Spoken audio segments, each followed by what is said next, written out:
আসসালামু আলাইকুম। বিনোদন বাংলায় আপনাদের সবাইকে অনেক অনেক শুভেচ্ছা।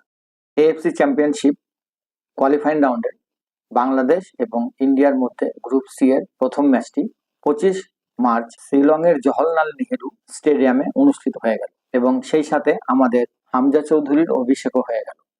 অভিষেক ম্যাচটি যথেষ্ট ভালো খেলেছে হামজা চৌধুরী।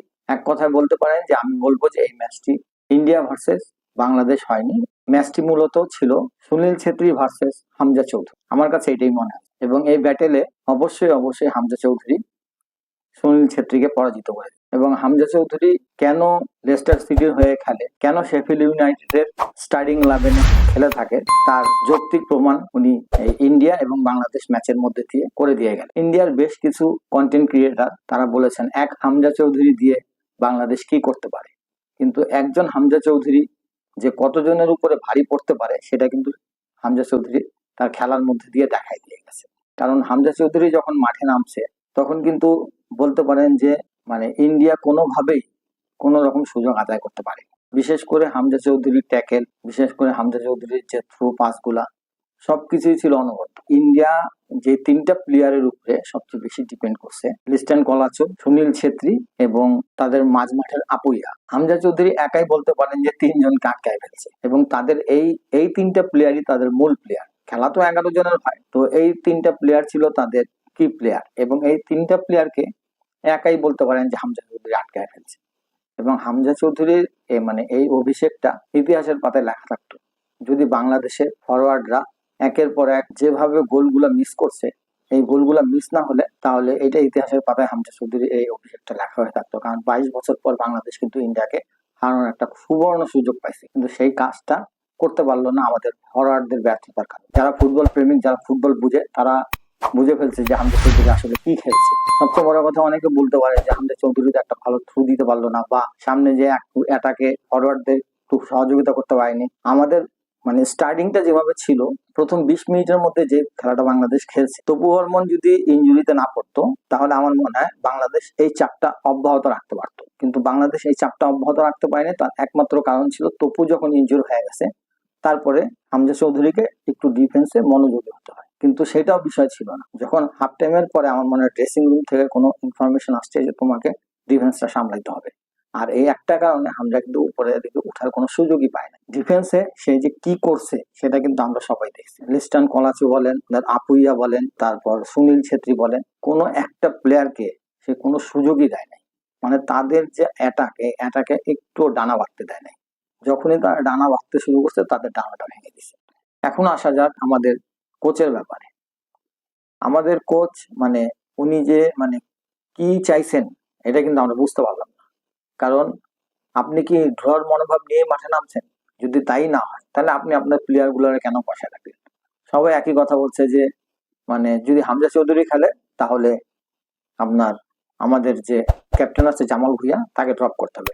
আরে ভাই, তাকে কেন ড্রপ করতে হবে? আপনি তো আরো প্লেয়ার আছে, সেইখানে ড্রপ করেন, জামাল স্টার্ট করুক, তারপর যদি না পারে আপনি চেঞ্জিং করতেন। কিন্তু দেখা গেছে সে সত্যি সত্যি সবাই যেটা প্রেডিকশন করছে, যদি হামজা চৌধুরী খেলে তাহলে জামাল ভুঁইয়া ড্রপ। একেবারে দেখা গেছে প্রত্যেকটা লোকের প্রেডিকশন যা করছে তাই হয়ে গেছে। হামজা চৌধুরী খেলছে আর জামাল ভুঁইয়া ড্রপ। এইটা তো কোনো কথা হলো না। এই ধরনের একটা মন্তব্য করে এবং ওইটা যদি মাঠেও দেখা যায় যে হ্যাঁ ওইটাই প্রতিফলন হয়েছে, তাহলে আর কোচের কি দরকার আছে? একটা কোচের তো নিজস্ব একটা ফর্মুলা থাকবে, যে ফর্মুলাতে সে তার টিমকে খেলান। এখন আপনি বসায় দিলেন জামাল ভুঁইয়াকে, ঠিক আছে বসায় দিলেন, আপনি লেফট উইং এ আপনি ইব্রাহিমকেও খেলাইলেন না।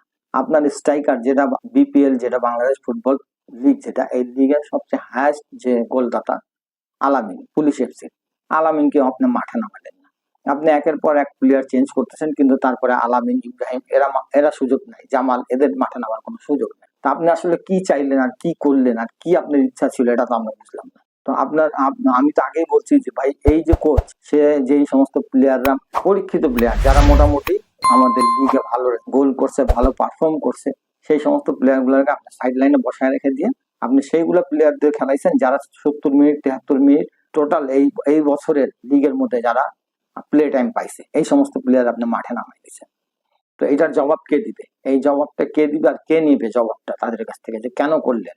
তো আমি এখনো এটা জানি না যে এটা ফুটবল ফেডারেশন তাদের কাছে জবাবদিহিতা করবে কিনা, যে ভাই আপনি এই প্লেয়ার গুলারে কেন নামাইলেন না, কি সমস্যা ছিল, আপনার কি জিতার ইচ্ছা ছিল না? তো যাই না, এখন বাকিটা ফেডারেশন জানে, ফেডারেশন কি করবে। সামনে আমাদের আরেকটা ম্যাচ আছে জুনে সিঙ্গাপুরের সাথে, এখন দেখা যাক তারপরে কোনো পরিবর্তন আসে কিনা। ফাহমিদুল ইসলামকেও আপনি নিলেন না, তো আমার কাছে স্পষ্ট কথা সেটা হচ্ছে যে ভাই হ্যাবিয়ার ক্যাবরিয়া আমাদের চলবে না। আমার এই ধরনের কোচের দরকার নেই যে নেগেটিভ মেন্টালিটি নিয়ে এই টিমকে মাঠে নামায়। আপনার জিতার ইচ্ছা থাকলে তো আপনি অবশ্যই আলামিনকে খেলাইতেন, আপনি আলামিনকে কোনো সুযোগই দিলেন না, তার মানে কি হলো বিষয়টা? আর আপনার টিম তো খারাপ খেলতেছিল না, আপনার টিমের হাতে সুযোগ ছিল গোল করার মতো। যেহেতু সুযোগ ক্রিয়েট হচ্ছিল, তাহলে আপনি আপনার স্ট্রাইকার দিয়ে একটু ট্রাই করবেন না, আপনি করলেন না। এখন দেখা যাক, আমরা সামনে যে জুনে ম্যাচ আছে, এই ম্যাচে সিঙ্গাপুরের সাথে আমাদের স্টার্টিং 11 কি থাকে, বা এই প্লেয়ার গুলাই থাকে না প্লেয়ারের পরিবর্তন আসে, কারণ সামনে লিগও শুরু হবে, লিগে কার পারফরমেন্স কেমন থাকে দেখা যাক।